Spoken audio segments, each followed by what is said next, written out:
Oh hey, it's Voodoo aka Tay and I'm back with another YouTube video. In today's tutorial, I'm going to be showing you how to achieve the special effects gunshot wound. I used everyday items from home, so it's super duper easy and affordable to do. So let's get started. So first you're going to grab some flour, a little bit of water, a mixing bowl and a fork and a spoon. So this is where we're going to make the paper mache paste. That's how I create the gunshot wound on my forehead. I never use latex or anything like that because I don't think it's good for my skin. I break out, so this is probably the healthier alternative. I pour 2 tablespoons worth of flour into the mixing bowl and I add little bits of water like so. Whisk it with a fork and I keep adding water as I go until I get the consistency that I want. Now you want to mix the water with the flour until it looks gloopy like this. It's not too thick and it's not too runny and there's no big thick chunks of flour, so it's good to work with. Next I'm going to grab some tissue paper. Now before anyone freaks out, this roll of tissue paper is clean. I use it specifically for my makeup looks. I'm going to tear a square from the tissue paper off and rip it into tiny little pieces like so. Now I'm going to go and grab my beautiful bowl of flour paste and apply a thin layer in the center of my forehead using a small paintbrush. On top of that layer, I'm going to apply a piece of ripped tissue paper and apply another layer of flour paste on top of that. When I'm doing this, I'm smoothing the edges of the tissue paper out so it blends in with my skin. Now I'm going to fan dry the first layer of paste so the tissue paper and the flour paste is nice and set. If you have a hairdryer, use it.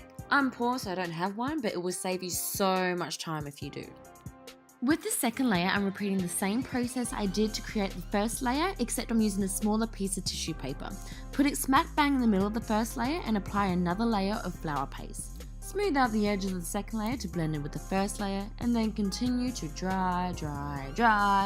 And check your phone and maybe have something to drink, but continue to dry.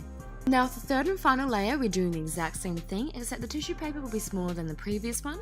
Place it in the center, apply another layer of paste, and smooth the hell out of the edges. And then just keep drying, check your phone, then have a drink. Then eat some chicken, because the girl's gotta eat, At this point in time, I really wish I had a hairdryer, because this process took forever. Now after everything finally dried and set, apply a layer of foundation that matches your skin tone of course on top of the paste like so. Then you're going to grab a sharp pointy knife and oh so carefully pierce a hole into the paper mache wound.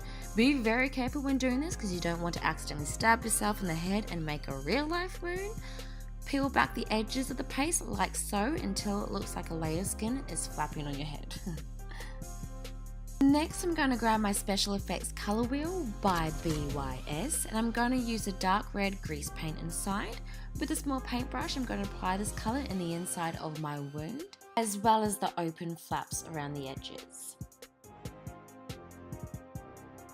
Then I'm going to grab some black eyeshadow and shade in random areas outside of the wound with a fluffy brush to give a bruising effect. And to hide any lumps and bumps from the paper mache paste. I'm going to do the same with the same grease paint I used to colour the inside of the wound. Then I'm going to grab the black grease paint from the special effects colour wheel and apply this to the inner edges inside the open wound to give it a bit more depth.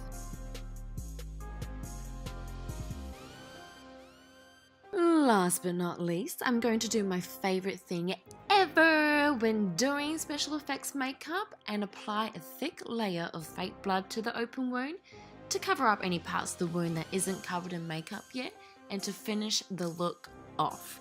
This is where you can be as messy as possible and get away with it. If it drips, it drips, it doesn't really matter, it still looks good, if not better.